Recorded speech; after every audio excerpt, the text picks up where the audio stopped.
മുരളീധര സുരേന്ദ്ര പക്ഷത്തെ നിലംപരിശാക്കിക്കൊണ്ടാണ് രാജീവ് ചന്ദ്രശേഖർ ബി.ജെ.പിയുടെ പുതിയ ഭാരവാഹി പട്ടിക പുറത്തിറക്കിയത്.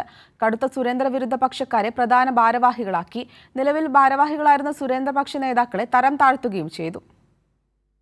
ബി.ജെ.പിയുടെ പുതിയ ഭാരവാഹി പട്ടിക പുറത്തു വന്നപ്പോൾ അക്ഷരാർത്ഥത്തിൽ വി മുരളീധരനും കെ സുരേന്ദ്രനും ഞെട്ടിയിട്ടുണ്ടാകുമെന്ന് ഉറപ്പാണ്.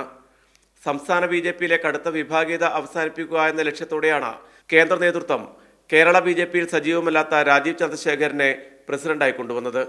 എന്നാൽ തുടക്കം മുതൽ മുരളീധര സുരേന്ദ്രപക്ഷത്തിന്റെ വിരുദ്ധ ചേരിയോടായിരുന്നു രാജീവിന് പ്രിയം. പല നിർണായക യോഗങ്ങളിലേക്കും മുരളീധരനെയും സുരേന്ദ്രനെയും ക്ഷണിക്കാതിരുന്നതും വിവാദമായിരുന്നു.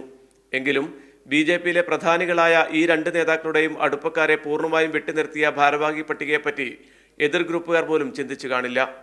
മുരളീധരന്റെ ഏറ്റവും വിശ്വസ്തനായ പി രഘുനാഥ് പട്ടികയിൽ ഒരിടത്തും ഇടം പിടിച്ചില്ല. കഴിഞ്ഞ കമ്മിറ്റിയിൽ വൈസ് പ്രസിഡന്റായിരുന്നു രഘുനാഥ്.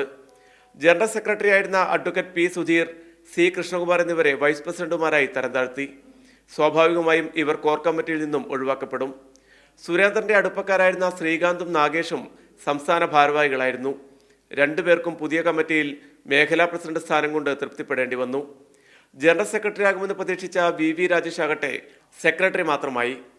വി മുരളീധരന്റെ വിശ്വസ്തനും മാരാർജി ഭവന്റെ കെട്ടിട നിർമ്മാണ കമ്മിറ്റി കൺവീനറുമായിരുന്ന വൈസ് പ്രസിഡന്റ് സി ശിവൻകുട്ടിക്കും പുതിയ ഭാരവാഹി പട്ടികയിൽ സ്ഥാനമില്ല.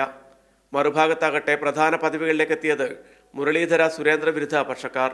ജനറൽ സെക്രട്ടറിമാരായി നിയമിതരായ ശോഭാ സുരേന്ദ്രനും എം.ടി. രമേശും എ സുരേഷും സ്വാഭാവികമായി കോർ കമ്മിറ്റിയിലും എത്തും. വൈസ് പ്രസിഡന്റുമാരിലും ഭൂരിഭാഗം പേരും മുരളീധര സുരേന്ദ്ര വിരുദ്ധ പക്ഷക്കാരാണ്. മുഖ്യ വക്താവ് സ്ഥാനത്ത് നിയമിതനായ ടി.പി. ജയചന്ദ്ര മാസ്റ്ററും സംസ്ഥാന സെൽ കോർഡിനേറ്റർ അഡ്വക്കേറ്റ് വി.കെ. സജീവനും കൃഷ്ണദാസ്, എം.ടി. രമേശ് പക്ഷക്കാരാണ്. തങ്ങളുടെ പക്ഷക്കാരെ പൂർണ്ണമായും തടഞ്ഞ രാജീവ് ചന്ദ്രശേഖരനെതിരെ മുരളീധരനും സുരേന്ദ്രനും പരാതിയുമായി കേന്ദ്ര നേതൃത്വത്തെ സമീപിച്ച് പുതിയ യുദ്ധമുഖം തുറക്കുമോ അതോ മൗനം പാലിച്ച് കീഴടങ്ങുമോ എന്നതാണ് ഇനി അറിയേണ്ടത്. പി.വി. കുട്ടൻ, കോഴിക്കോട്.